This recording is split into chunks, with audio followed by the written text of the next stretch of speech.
wave patterns. It will help when it comes to sailing high and slow or full and fast. And it's vital when tacking to tack in a flat spot. Weed can be a problem too, sapping speed if it catches round the keel or rudder. Keep an eye out and try and give plenty of warning. In big fleets, like those in Laser SB3 sailing, traffic reports are vital to the helmsman and tactician. Other boats are gauges of your own speed and height, and they also give clues to how the wind is behaving. Plus, in traffic, it's vital to stay clear of trouble. But it's not just a one-way flow of information. The helmsman must feed back to the crew, talking about trim, feel and speed. And when he or she is thinking about attack, keep the crew involved so they can be ready.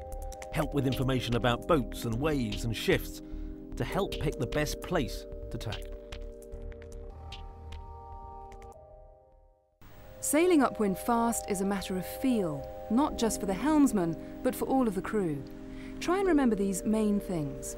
It's always essential to communicate as much as possible, and constant information exchange is essential, I think, to keeping the boat tracking along and sailing as fast as possible. So things like pressure, waves and so on, I think we're all aware that that information needs to be processed, but it's really important that it does get discussed and then you react to it. How much heel can we sail the boat with? The sports boats, do you sail them relatively flat compared to most keel boats, or but obviously a dinghy would sail at level, but how much heel can we truck with? If you look across the fleet, the fastest boats are always the ones that are sailing the most upright. So you can the helm gives you a pretty good indication of when you're heeling too much. It loads up and the boat becomes difficult to steer properly. But really, we're always trying to keep the boat sort of definitely. The gunnel doesn't want to be in the water. We can't sail it dead flat when we're powered up, but as soon as the rudder's loading up, we know we're heeling too much and we've got to find some ways to depower. Right, okay. If we could, you know, in the lighter winds and stuff, when we can sail it flat, would we sail it dead flat then? I think you'd have to take the cue from the rudder. I'd always say sail it as flat as you can without actually starting to get lee helm. You may find if you sail it too flat in the very light, you're having to start pushing on the tiller to keep the boat going upwind. Yeah, and then you might said when the boat went level, it was completely dead. Fine. So you might then send somebody to leeward. But as soon as there's enough wind to get a tiny bit of leeward heel, I'd say keep the weight up. Let's keep the sails projected areas as much as possible. And the same with the keels, get the projected area of the foils as big as possible. So we're looking to power up the mainsail. We need to think about how we can get some more shape in it. So we're going to want to straighten the mast, which is generally going to be certainly no backstay on, but the first place that we'd start with the setup is just to ease the shrouds off a little bit and get the mast actually straighter so the sail will sit deeper on it. I'm guessing that we want to shoot the main on the centre line as much as possible. Yeah. For as long as we can. Definitely. I mean, in the lighter wind, we'll have the traveller right up to windward. We don't want to pull too hard on the main sheet because the telltales will start to stall. Yeah. So we have this right up, we pull this on until the boom's on the centre line without stalling the telltale. As the breeze comes up, we can gradually sheet on a bit more main sheet, take a little bit more power, more wind blowing across the sails, it won't stall. But obviously then we have to start dropping the traveller. We don't really want the boom above the centre line. Sure.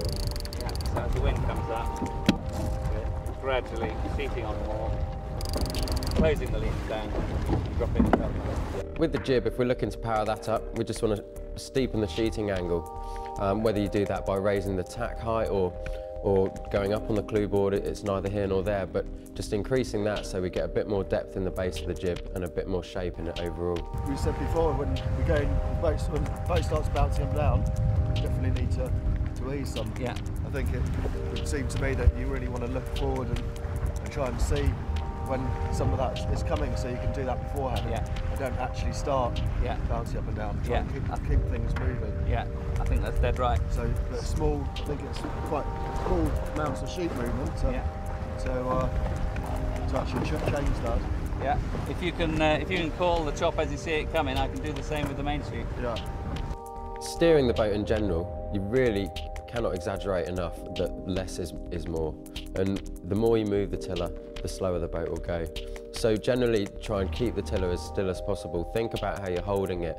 Avoid using a grip that allows the tiller to flap around. And And just constantly monitor how much rudder you're using and try and avoid using any if you can. Generally, if you're fighting the boat, it means that we need to do something with the sails. If you're having to push the tiller all over the rate, the sails aren't set up right. Something that I've always found to be really a nice trick is to have the lightest tiller extension you possibly can, and then you get all the information that you can from the rudder. If you've got a tiller that's really heavy and sits on the deck, then it's really going to govern your steering and influence it quite a lot. So think about that and trying to get away with the lightest thing that you can use.